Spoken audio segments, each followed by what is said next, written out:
À tous, aujourd'hui dans cette vidéo, nous allons écrire la demi-équation électronique du couple Cr2O7 Cr3+. Alors dans un premier temps, je vous invite à aller visionner la vidéo qui nous explique comment écrire une demi-équation électronique de manière systématique, c'est-à-dire avec une méthode qui fonctionne à tous les coups et qui se base sur 4 règles qu'il faut apprendre par cœur et puis qu'il faut appliquer dans l'ordre. Alors, nous, on va revenir à notre couple, donc je vais l'écrire ici, c'est Cr2O7, donc c'est l'ion dichromate, avec l'ion chrome 3, c'est-à-dire chrome 3+. Alors, vous savez que lorsqu'on écrit un couple redox, en fait, on a l'espèce oxydante, donc on écrit d'abord l'oxydant et ensuite le réducteur à droite. Et donc, nous, ce qu'on souhaite écrire ici, c'est une demi-équation de réduction. Alors, je vous rappelle qu'une réduction, eh bien, cela correspond à un gain d'électrons. Et donc, qui gagne les électrons? Eh bien, c'est l'oxydant. C'est pour ça qu'on va écrire donc ici le dichromate à gauche, Cr2O7. Ensuite, on va écrire une flèche et puis on va écrire le réducteur Cr3+. Et puis c'est parti, on va appliquer donc les 4 règles dans l'ordre. Et la première de ces règles, c'est que je vais regarder dans un premier temps tous les éléments différents de O et H. Alors ici, j'ai un élément différent de O et H, c'est le chrome. J'en retrouve 2 à gauche, un seul à droite, donc je vais rajouter un 2 ici.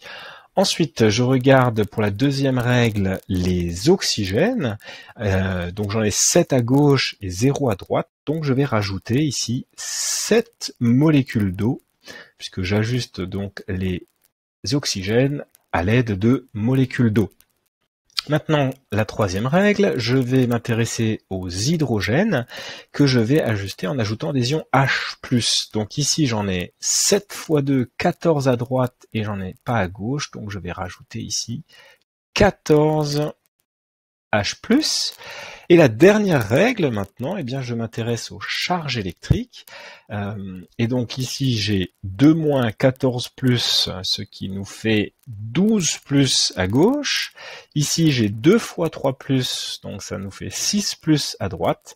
12 plus à gauche, 6 à droite. Je vais rajouter donc 6 électrons du côté gauche. Et donc j'ai bien l'oxydant ici, le chrome, l'ion dichromate qui va gagner des électrons, ici au nombre de 6 électrons, pour former de l'ion chrome 3+, donc qui est ici le réducteur. Alors un tout petit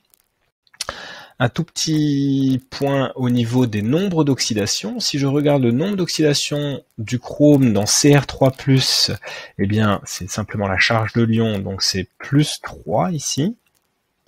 Alors j'en ai 2, donc j'ai 2 fois plus 3, donc en tout ça nous fait plus 6 au niveau des nombres d'oxydation.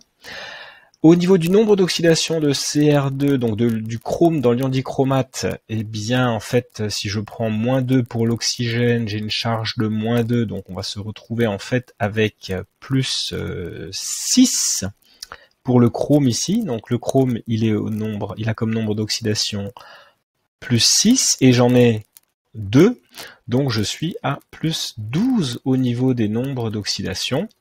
Et en fait, plus 12, plus 6, eh bien, je compense bien cette différence de nombre d'oxydation ici, donc en rajoutant 6 électrons.